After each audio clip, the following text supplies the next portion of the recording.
ನಮಸ್ಕಾರ. ಇವತ್ತು ಉತ್ತರ ಕರ್ನಾಟಕದಾಗ ಮಾಡುವಂತಹ ಫೇಮಸ್ ಕೊರದ ಹಿಟ್ಟಿನ ಪಲ್ಯ, ಜುಣಕದ ವಡೆ ಎಲ್ಲ ರೆಡಿ ಮಾಡ್ಕೊಂಡೇನಿ. ಒಂದೊಂದಾಗಿ ಮಾಡ್ತಾ ನಿಮ್ಗೆ ಹೇಳ್ತೀನಿ. ಬುತ್ತಿಗಣ್ಣು ಎಲ್ಲರ ಹೋದ್ರೆ ನೋಡ್ರಿ, ಬುತ್ತಿಗಂಟಿನಾಗ ಈ ಪಲ್ಯ ಇರಲೇಬೇಕು. ನೋಡ್ರಿ, ಈಗ ಒಂದು ಕಡಾಯಿ ಇಟ್ಟನಿ, ಒಂದು 3 ಟೇಬಲ್ ಸ್ಪೂನು ಎಣ್ಣೆ ಹಾಕೀನಿ. ಇದಕ್ಕೆ ಎಣ್ಣೆ ಒಂದು ಸ್ವಲ್ಪ ಜಾಸ್ತಿ ಬೇಕು, ಈರುಳ್ಳಿ ಎಣ್ಣೆ ಜಾಸ್ತಿ ಬೇಕು, ಉಪ್ಪು ಖಾರ ಹುಳಿ ಮುಂದಿರಬೇಕು, ಅಂದರೆ ಜುಣಕದ ವಡೆ ಇದು.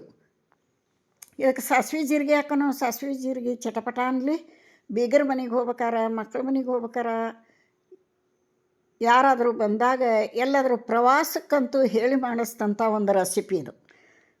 ರೊಟ್ಟಿ ಗಂಟಿನಾಗ ಈ ರೊಟ್ಟಿ ಬುತ್ತಿ ಕಟ್ಕೊಂಡು ಹೋಗ್ತಾವಲ್ಲ, ಅದ್ರಾಗ ಈ ಜುಣಕದ ವಡೆ ಕೆಂಪು ಚಟ್ನಿ ಇರಲೇಬೇಕು. ಏನು ರುಚಿ ಆಕ್ಕತ್ತಂತೀರಿ? ಉತ್ತರ ಕರ್ನಾಟಕದವ್ರಿಗಂತೂ ಎಲ್ಲರಿಗೂ ಗೊತ್ತಾ ಇರ್ತೈತಿ. ಯಾರಿಗೆ ಗೊತ್ತಿಲ್ಲ ಈ ವಿಧಾನದಾಗ ಮಾಡಿಕೊಂಡು ಒಂದು ಸಲ ತಿನ್ನಿರಿ, ಪದೇ ಪದೇ ಮಾಡ್ಕೋತೀರಿ. ಈಗ ಸಾಸಿವೆ ಜೀರಿಗೆ ಚಟಪಟ ಅಂದೈತಿ, ಕರಿಬೇ ಹಾಕೀನಿ. ಒಂದು 4 ಕಡ್ಡಿ ಕರಿಬೇ ಸಣ್ಣಗೆ ಹೆಚ್ಚು ಹಾಕಬೇಕು. ಇಲ್ಲಿ ನೋಡ್ರಿ, ದೊಡ್ಡ ಸೈಜಿನ 4 ಈರುಳ್ಳಿ ಸಣ್ಣಗೆ ಚಾಪ್ ಮಾಡ್ಬೇಕದನ್ನ. ಹಸಿ ಸ್ಮೆಲ್ ಹೋಗಬೇಕು, ಚೆಂದಾಗಿ ಅದು ಎಣ್ಣೆಯೊಳಗೆ ಫ್ರೈ ಆಗಬೇಕು. ನಮ್ಮ ಮನೆಯೊಳಗಂತೂ ರೊಟ್ಟಿ ಜೊತೆ ತಿನ್ನೋದಕ್ಕಿಂತ ಬರೇ ಬಾಯಿಲೆ ತಿಂತೇವೆ ನೋಡ್ರಿ. ನಾವು ಟೀ ಜೊತೆಗೆ ತಿಂತೇವೆ ಇದನ್ನು. ಇನ್ನು ತಿಂದು ಟೀ ಕುಡಿತೇವೆ ನಾವು, ಅಷ್ಟೊಂದು ಇಷ್ಟ ಎಲ್ಲರಿಗೂ. ಯಾರಿಗೆ ಗೊತ್ತಿಲ್ಲ ಮಾಡ್ಬೇಕಂತೀರಿ, ತಿನ್ನೋ ಆಸೆ ಇರ್ತೈತಿ, ಈ ರೀತಿಯೊಳಗೆ ಮಾಡ್ಕೊಂಡು ತಿನ್ನಿರಿ, ಕೆಡೋದಿಲ್ಲ, ಪರ್ಫೆಕ್ಟಾಗಿ ಬರ್ತೈತಿ. ಹೊಸಬರಿಗೆ, ಬಿಗಿನರ್ಸಿಗಂತೂ ಹೇಳಿ ಮಾಡಿಸ್ತಂಥ ಒಂದು ವಿಧಾನ ಇದು. ನಿಮಗೋಸ್ಕರ ನಾನು ಈ ವಿಧಾನದಾಗ ಮಾಡೀನಿ. ಕಲಿತು ಮಾಡ್ಕೊಂಡು ತಿಂದು ಕಮೆಂಟ್ನಾಗ ಹೆಂಗೆ ಬಂತು ಅಂತ ಹಾಕ್ರಿ. ಇಲ್ಲಿ ನೋಡ್ರಿ, ಇನ್ನೊಂದು, ಈಗ ಈರುಳ್ಳಿ ಹಸಿ ಸ್ಮೆಲ್ ಹೋಗಿ ಚೆಂದಾಗಿ ಫ್ರೈ ಆಗ್ಯಾವು ಎಣ್ಣೆಯೊಳಗೆ.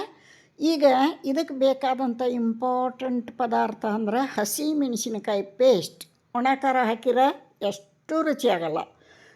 ಹಸಿ ಮೆಣಸಿನಕಾಯಿ ಪೇಸ್ಟು ಇರಲೇಬೇಕು ಇದಕ್ಕೆ.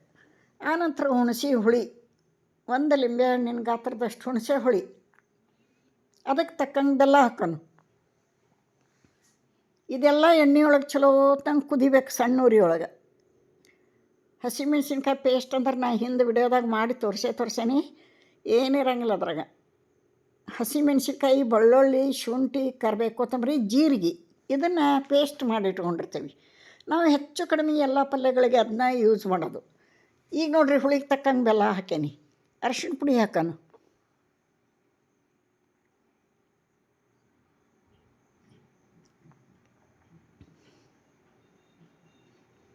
ರುಚಿಗೆ ತಕ್ಕಷ್ಟು ಉಪ್ಪು ಹಾಕೋಣ.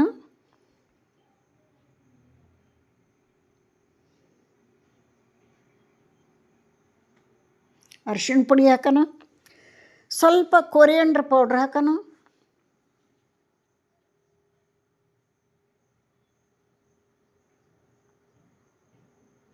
ಧನಿಯಾ ಪೌಡ್ರ್ ಸ್ವಲ್ಪ ಹಾಕೋಣ, ಒಂದು ಅರ್ಧ ಸ್ಪೂನು.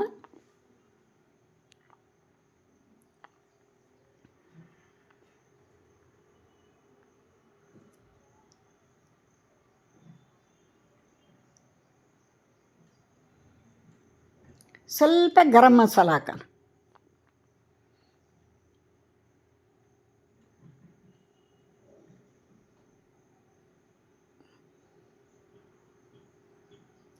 ಇದೆಲ್ಲ ಚೆಂದಾಗಿ ಮಿಕ್ಸ್ ಮಾಡಿ ಸಣ್ಣ ಉರಿಯೊಳಗೆ 2 ನಿಮಿಷ ಚೆಂದ ಕುದಿಬೇಕಿದು. ಯಾಕಂದ್ರೆ ಹುಣಸೆಹಣ್ಣು ಹಸಿ ಐತಿ, ಹಸಿ ಮೆಣಸಿನ್ಕಾಯಿ ಪೇಸ್ಟ್ ಹಸಿದು. ಇದೆಲ್ಲ ಉಪ್ಪು ಖಾರ ಹುಳಿ ಬೆಲ್ಲ ಚೆಂದ ಕೂಡ್ಕೊಂಡು ಸಣ್ಣ ಉರಿಯೊಳಗೆ ಪಳಪಳ ಅಂತ ಕುದಿಬೇಕು. ಸೈಡಿಗೆ ಎಣ್ಣೆ ಬಿಡಬೇಕು. ಅಲ್ಲಿವರೆಗೆ ಸಣ್ಣ ಉರಿ ಇಟ್ಟು ಇಲ್ಲಿ ಸೈಡಿಗೆ 1 ಬಟ್ಲು ಬೇಸನ್ ತೊಗೊಂಡೇನ, ಕಡ್ಲೆ ಹಿಟ್ಟು, ಹಸಿ ಕಡ್ಲೆಬೇಳೆ ಹಿಟ್ಟು. ಇದನ್ನು ಇವಾಗ ಹೊಸಬರಿಗೆ ಅಂತ ಹೇಳಿದ್ನಲ್ಲ, ಯಾರಾದರೂ ಬಿಗಿನರ್ಸು ಫಸ್ಟ್ ಟೈಮ್ ಮಾಡ್ತಾಯಿದ್ರೆ ಈ ವಿಧಾನದಾಗ ಮಾಡಿರಿ ಅಂದ್ನಲ್ಲ, ಅಲ್ಲಿ ಅದು ಕುದಿಲಿ, ಹುಳಿ ಬೆಲ್ಲ ಉಪ್ಪು ಖಾರ ಎಲ್ಲ. ಇಲ್ಲಿ ಒಂದು ಬೌಲ್ನಾಗ ಹಿಟ್ಟು ಹಾಕ್ಕೊಂಡು, ಅದಕ್ಕೆ ನೀರು ಹಾಕ್ಕೊಂಡು ದೋಸೆ ಹದಕ್ಕೆ ಅದನ್ನ ಕಲಿಸ್ಕೊಂಡಿಟ್ಕೋಬೇಕು. ನೋಡಿರಿ, ಇಲ್ಲೆಲ್ಲ ಕುದ್ದು ರೆಡಿ ಆಗೈತಿ, ಆಯಿಲ್ ಬಿಟ್ಟೈತಿ, ಸೂಪರಾಗಿ ಕುದ್ದು ರೆಡಿ ಆಗಿಬಿಟ್ಟೈತಿ. ಈಗ ಇದಕ್ಕೆ ಆ ಕಲಿಸಿಟ್ಕೊಂಡಂಥ ಕಡಲೆ ಹಿಟ್ಟು, ದೋಸೆ ಹದಕ್ಕೆ ಏನು ಕಲಿಸಿಟ್ಕೊಂಡಿರ್ತೀವಿ ಅದನ್ನು ಇದಕ್ಕೆ ಹಾಕ್ತಾ ತಿರುಗಿಸ್ಬೇಕು. ಭಾಳ ಈಜಿ ಐತಿ. ಈಜಿ ಮೆಥಡ್ನಾಗ ಹೇಳ್ಕೊಟ್ಟೇನಿ. ಯಾರಿಗೆಲ್ಲ ಇಷ್ಟ ಟ್ರೈ ಮಾಡಿರಿ. ಇವಾಗ ಆ ಕಲಸಿದಂಥ ಹಿಟ್ಟು ಹಾಕ್ತಾ ತಿರ್ಗಸೋನು. ಸಣ್ಣ ಉರಿ ಇರಲಿ, ಗರ ಗರ ಅಂತ ತಿರ್ಗಸೋನು. ಗಂಟು ಆಗಲ್ಲ, ಆಗ ಚಾನ್ಸೂ ಇಲ್ಲ. ಒಣ ಹಿಟ್ಟು ಹಾಕಿದ್ರೆ ಗಂಟು ಆಕ್ಕೈತಿ. ಅದಕ್ಕೋಸ್ಕರ ನಿಮ್ಗೆ ಈಜಿ ವಿಧಾನದಾಗ ನಿಮ್ಗೆ ಬಿಗ್ನರ್ಸಿಗೆ ತೋರ್ಸೀನಿ. ಗರ ಅಂತ ತಿರುಗಿಸ್ಬಿಡ್ರಿ. ಇದನ್ನು ಚೆಂದಾಗಿ ಒಗ್ಗರಣೆ ಜೋಡಿ ಕೂಡ್ಕೊಳೋವರೆಗೆ ತಿರುಗಿಸ್ಬೇಕು. ಉರಿ ಸಣ್ಣೇ ಇರಲಿ, ಗಂಟಾಗ ಚಾನ್ಸೇ ಇಲ್ಲ, ಆಗದೂ ಇಲ್ಲ. ಈಗ ನೋಡಿರಿ, ಪ್ಲೇಟ್ ಮುಚ್ಚಿ 1-2 ನಿಮಿಷ ಚೆಂದ ಬೇಯಿಸ್ಕೊಳೋಣ. ಬೇಯಬೇಕದು. ಹಿಟ್ಟು ಚಲೋ ಬೆಂದ್ರೆ ರುಚಿ ಆಗ್ತತಿ. ಅಷ್ಟ್ರಾಗ ಇಲ್ಲಿ ಬೇಯಾಕಿಟ್ಟು ಇಲ್ಲಿ ಒಂದು ತಟ್ಟೆಗೆ ಆಯಿಲ್ ಸ್ಪ್ರೆಡ್ ಮಾಡ್ಕೊಳೋಣ. ಆ ಬೆಂದಂಥ ಹಿಟ್ಟಿದ್ರ ಮೇಲೆ ಹಾಕಿ ಇದನ್ನು ಕೈಗೆ ಎಣ್ಣೆ ಹಚ್ಕೊಂಡು ಸ್ಪ್ರೆಡ್ ಮಾಡಬೇಕು. ಸುಡ್ತಿರ್ತತಿ. ಗ್ಯಾಸ್ ಆಫ್ ಮಾಡಿದ್ದು 2 ನಿಮಿಷ ಹಾಗೇ ಬಿಡ್ಬೇಕು. ಅದನ್ನ ಬಾಯಿ ಮುಚ್ಚಿ ಅಲ್ಲೇ ಉಮ್ಗೊಳ್ತತದು. ಇವಾಗ ನೋಡಿರಿ, ಈ ತಟ್ಟೆಗೆ ಹಾಕಿಬಿಡೋಣ. ಹಾಕಿ ಸ್ಪೂನ್ಲೆ ಸ್ಪ್ರೆಡ್ ಮಾಡೋಣ. ಆ ನಂತರ ಸ್ವಲ್ಪ ಆರಿದ ನಂತರ ಕೈಗೆ ಎಣ್ಣೆ ಹಚ್ಕೊಂಡು ಚಲೋ ಹೊತ್ತಂಗೆ ಇದನ್ನು ಬಡಿಯೋಣ. ಭಾಳ ದಪ್ಪ ಆಗಬಾರ್ದು, ಭಾಳ ತೆಳ್ಳಗಾಗಬಾರ್ದು. ಈಗ ತೋರಿಸ್ತೇನೆ ನಾನು ಕೊಯ್ದಾಗ ಎಷ್ಟು ದಪ್ಪ ಇರಬೇಕು ಅಂತ. ಮೇಲೆ ಗಸಗಸೆ ಹಾಕ್ತಾರೆ, ಬಿಳಿ ಎಳ್ಳು ಹಾಕ್ತಾರೆ, ಒಣ ಕೊಬ್ಬರಿ ಹಾಕ್ತಾರೆ, ಹಸಿ ಕೊಬ್ಬರಿ ಹಾಕ್ತಾರೆ. ನಾನಿಲ್ಲಿ ಎಳ್ಳು ಹಾಕಾಕತ್ತೀನಿ, ಕೊತ್ತಂಬರಿ ಹಾಕಾಕತ್ತೀನಿ. ಗಸಗಸೆ ಖಾಲಿ ಆಗ್ಯಾವು, ಬಿಳಿ ಎಳ್ಳು ಹಾಕಾಕತ್ತೀನಿ, ಕೊತ್ತಂಬರಿ ಹಾಕ್ತಾನೆ. ಆನಂತರ ಕೊಬ್ಬರಿ ಹಾಕಿದ್ರೆ ಈಗಿಂದ ಈಗೇ ತಿಂದುಬಿಡಬೇಕು. ಪ್ರವಾಸಕ್ಕೆ ಒಯ್ಯೋದಾದ್ರೆ, ಯಾರ್ದಾರ ಮನೆಗೆ ಕಟ್ಕೊಂಡು ಹೋಗೋದಾದ್ರೆ, ರೊಟ್ಟಿ ಬುತ್ತಿ ಗಂಟಿನಾಗ ಒಯ್ಯೋದಾದ್ರೆ ಕೊಬ್ಬರಿ ಹಾಕಬೇಡ್ರಿ. ಹಸಿ ಕೊಬ್ಬರಿ ಒಣ ಕೊಬ್ಬರಿ ಹಾಕಬೇಡ್ರಿ, ಅದು ತಡೆಯಂಗಿಲ್ಲ. ತಡ ಇಲ್ಲದೆ ಕೆಟ್ಟು ಹೋಗ್ಬಿಡ್ತತಿ. ಅದಕ್ಕೋಸ್ಕರ ನಾನು ಕೂಡ ಇಲ್ಲಿ 2 ದಿನ ಇದನ್ನು ತಿನ್ನೋದ್ರಿಂದ ಕೊಬ್ಬರಿ ಹಾಕ್ತಾಯಿಲ್ಲ. ಕೊಬ್ಬರಿ ಹಾಕಂಗಿಲ್ಲ, ಬಿಳಿ ಎಳ್ಳು ಮತ್ತು ಕೊತ್ತಂಬರಿ. ನೀವು ಪಿಕ್ನಿಕ್ಕು ಟೂರ್ಗೆ ಕಟ್ಕೊಂಡು ಹೋಗೋದಾದ್ರೆ ಕೊಬ್ಬರಿ ಕೊತ್ತಂಬರಿ ಎರಡೂ ಹಾಕಬೇಡ್ರಿ.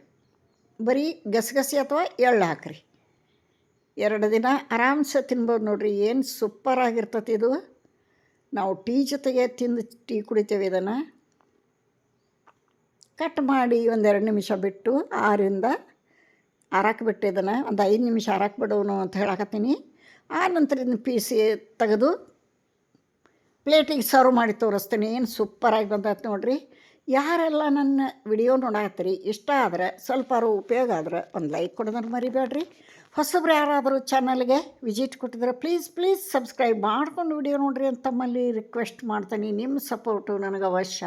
ನೋಡಿರಿ, ಇಷ್ಟು ದಪ್ಪ ಇರಬೇಕು, ಅತಿ ದಪ್ಪ ಅಲ್ಲ, ತೆಳಗಲ್ಲ, ಈ ಥರ ಇರಬೇಕು. ನೋಡಿರಿ, ಇಲ್ಲಿ ತೋರ್ಸಕ್ತಾನಲ್ಲ, ಈ ಥರ ಸೂಪರಾಗಿ ಬಂದವ್ರಿ. ಒಂದು ತಿಂದ್ರೆ ಇನ್ನೊಂದು ತಿನ್ಬೇಕು ಅನಿಸ್ತತಿ, ಇನ್ನೊಂದು ತಿಂದ್ರೆ ಮತ್ತೊಂದು ತಿನ್ಬೇಕು ಅನಿಸ್ತತಿ. ಅಷ್ಟೊಂದು ರುಚಿಯಾಗಿ ಬಂದವು. ನೀವು ಟ್ರೈ ಮಾಡಿರಿ ಅಂತ ಹೇಳ್ತಾ ಈ ರೆಸಿಪಿನ ಇಲ್ಲಿಗೆ ಮುಗಿಸ್ತೀನಿ. ಮತ್ತೊಂದು ಹೊಸ ರೆಸಿಪಿಯೊಂದಿಗೆ ಸಿಗುತ್ತೀನಿ. ಅಲ್ಲಿವರೆಗೂ ಎಲ್ಲರಿಗೂ ನಮಸ್ಕಾರ.